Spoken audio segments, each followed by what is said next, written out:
마지막에는 하나님께서 당신에게 생명을 구하기 위함이다. 하나님은 여러분의 생명을 구하기 위해서 우리는 죽어야 된다라고 말씀을 주셨어요. 창세기 45장 5절의 말씀에 보니까 당신들이 나를 이곳에 팔았다고 해서 근심하지 마소서, 한탄하지 마소서. 하나님의 생명을 구원하시려고 나를 당신들보다 먼저 보내셨나이다. 얼마나 아름다운 말씀일까요? 형들에게 나는 요셉이라 라고 말하였을 때 형들은 아무 소리도 할 수 없었어요. 아니, 놀래서 아무 소리도 했는지 모르겠어요. 어떤 면에서는 기억 속에서 요셉이 과연 나타날까? 만날까? 아마 생각지도 못했을 것 같아요. 아마 그들은 생각이 멈춰버렸어요. 요셉은 형들의 마음을 너무나도 잘 알았어요.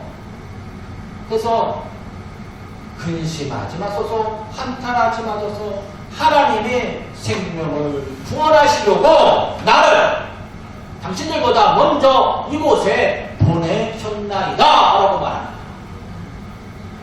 다시 말하면 당신들이 나를 이곳에 보낸 것이 아니에요. 다른 것이 중요하지 않아요. 하나님께서 나를 이곳에 보내셨습니다 라고 강조하고 있다는 것입니다. 이것은 하나님을 향한 믿음이라는 것입니다. 그래서 우리는 믿음하고 지식은 우리가 구별되어야 돼요. 예수 그리스도를 아는 지식, 거기에 머물러 있으면 안 돼요. 내 예수님을 알아요. 내 십자가를 지셨죠. 예수님은 사랑하시죠. 네, 그건 내가 규명할게요. 거기에 머물러 있으면 구원을 이룰 수가 없습니다. 압니다. 믿습니다. 완전히 달라요, 여러분. 우리는 뭐요? 믿음의 지식으로만 끝나서는 안 됩니다. 성경을 연구하고 말씀을 듣다 보면 말씀이 지식으로만 아는 경우가 있어요. 여기서 머물러서는 안 됩니다. 오늘 본문의 말씀, 우리 고린도전서 12장 12절의 말씀에 보니까 몸은 하나인데 많은 지체가 있고 몸의 지체가 많으나 한 몸이 있는과 같이 그리스도도 그러하니라 라고 말씀합니다. 오늘 본문에 있는 말씀과 고린도전서 12장에 있는 말씀과 연결되는 말씀이에요. 사실 예수님께서 교회라는 것입니다. 교회의 머리시고 우리는 그의 지체입니다. 예수님께서 요셉이 말하면 형들에게 말합니다. 하나님은 머리십니다. 우리는 그의 지체입니다. 나를 보내신 분은 하나님입니다. 형들은 그것을 감당하는 사역자들입니다. 라고 말씀하는 것이죠. 예수 그리스도의 구주와 연결된 지체라는 사실, 우리는 믿음으로서 그것을 고백했다는 사실입니다. 여기서 시작이에요. 그래서 교회가 세워졌습니다. 교회는 믿음으로 세워졌어요. 교회는 어느 한 사람만에 의해서 세워진 것이 아닙니다. 교회는 예수 그리스도의 이를 믿는 믿음의 성도들에 의해서 세워졌어요. 그래서 서로 연결되었고 교회가 하나로 묶여져 나가는 것입니다. 지식으로 연결된 것이 아니에요. 어느 한 순간 나와 다른 생각을 가지고 있다고 해서 떠나기도 해요. 그렇다고 교회가 없어졌느냐? 그렇지 않습니다. 교회는 믿음의 반석 위에 교회는 세워졌습니다. 우리 교회가 때로는 없어질 수도 있어요. 그러나 교회가 없어졌느냐? 아니에요. 예수를 믿는 성도들이 우리가 있기 때문에 교회는 그래도 존속합니다. 그래서 우리는 하나님의 은혜 가운데서 우리 예수님의 삶을 감당해야 됩니다. 그리고 믿음으로 지식이 또한 성숙하라는 말씀입니다. 요한복음 11장 26절의 말씀에 보니까 무릇 살아서 나를 믿는 자는 영원히 죽지 아니하리니 이것을 내가 믿느니라 라고 말씀합니다. 예수 그리스도 안에서 내가 죽어야 그 안에서 다시 살리라 라고 말씀해 주시고 있습니다. 형들이 요셉을 팔았을 때 요셉은 죽었다. 더 이상 나의 형제가 아니다. 그러나 애굽에서 다시 만난 요셉, 형들은 하나가 되어 형제가 되고 아버지의 형제가 되었고 아버지의 자손이 되었습니다. 여기에는 구원의 섭리가 그대로 담겨져 있어요. 죽었다가 다시 살아났어요. 요셉도 죽었다가 다시 살아났고 형들도 요셉 앞에서 죽었다가 살아났습니다. 이제 믿음의 성숙함이 일어나게 됩니다.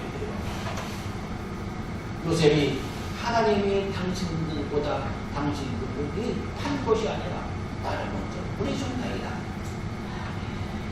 믿음으로 성숙되어졌어요. 예수 믿고 신앙 고백한 성도들은 날마다 구원을 이루어가는 분이십니다. 그 말씀을 깨닫고 우리는 그 말씀대로 성숙해 나갑니다. 믿고 주님을 살아갑니다. 믿음의 반석을 위해서 그 말씀을 읽고 묵상하고 그걸 지식으로 익힐 뿐만 아니라 그것을 내 믿음으로 받아들이는 것입니다. 그래서 이 믿음으로 성숙해질 때 우리는 이 세상의 유혹, 핍박, 어려움 그것이 와도 그것 이겨낸다는 것입니다. 우리가 성인이 되잖아요. 성인이 되면 그만큼 견딜 힘이 있어요. 아픔은 이겨내는 힘이 있다는 것입니다. 우리는 믿음으로 성숙해 나갔어요. 그러면 어때요? 그 아픔을 또한 좋은 것도 이겨낼 수 있다는 것입니다. 왜요? 우리 안에는 믿음의 반석에 세워져 있기 때문에 날마다 그것을 연단을 통하여서 세워져 나가고 하나님의 자녀로 새로운 양식을 공급받고 있기 때문에 그것은 바로 온 세상을 구원하기 위한 하나님의 뜻임을 알고 있기 때문에 창세기 45장 8절에 나를 이리로 보낸 이는 당신들이 아니라 하나님이다. 하나님이 나를 바로의 아버지로 삼으시고 온 집의 주로 삼으시고 애굽의 온 땅의 통치자로 삼으셨나이다. 하나님이 나를 보내신 것을 끝나는 것이 아니라 바로의 어때요? 바로를 아버지로 삼고 온 집의 주로 섬기며 애굽의 온 땅의 통치자로 세웠습니다.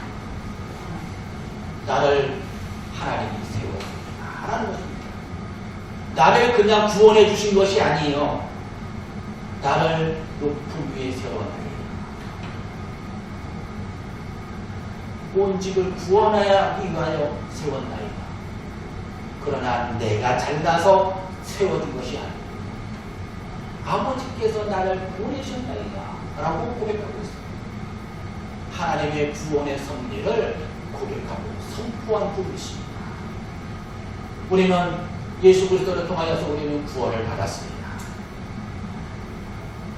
우리는 그 구원의 목적을 하나님 앞에서 우리는 받고 그 사명을 감당하는 분이십니다. 나라마다 대통령이 있고 지도자를 하나님을 세워주셨어요. 하나님께서 하나님 아버지께서 온 땅을 구원할 목적이 담겨져 있다는 것입니다. 그 목적을 달성하기 위해서 먼저 요셉을 파송한 것처럼 우리 소명교회에 저와 여러분들을 파송하여 세웠다는 것입니다. 그리고 그 말씀을 따라서 세우고 기도하며 말씀을 따라 복음을 선포하게 하여 주었어요. 우리 사랑하는 성도 여러분, 그래서 우리는 하나님의 사명대로 살아가야 될 줄로 믿습니다. 사명대로 살아가기 위해서 날마다 내가 죽어야 된다는 것입니다. 무엇에? 내가 과거에 묶여있는 것, 죄악에 있는 것을 죽어야 된다. 그리고 하나님의 사명을 위하여서 내가 변화를 받아야 될 줄로 믿습니다. 이 사명을 감당한다 하고 교회의 한 일원이 되기 위해서는 내 생과 지식, 과거에 묶여 있었던 것, 목표까지도 내려놓을 때에 거기서 철저하게 하나님의 뜻을 이루고 거기서 하나님의 빛이 이루어 나갈 수 있습니다. 그래서 하나님께서 온 땅의 아버지요 새로운 땅이다 라고 고백하고 있어요. 저와 여러분들을 하나님의 귀한 사명자로 세워주신 줄 믿습니다. 근데 온 땅에 바로 복음을 전하 하나님의 자녀로 세우고 그것을 이루어나가는 역사가 임하기를 예수 그리스도의 이름으로 간절히 축원드립니다. 우리 기도드리겠습니다.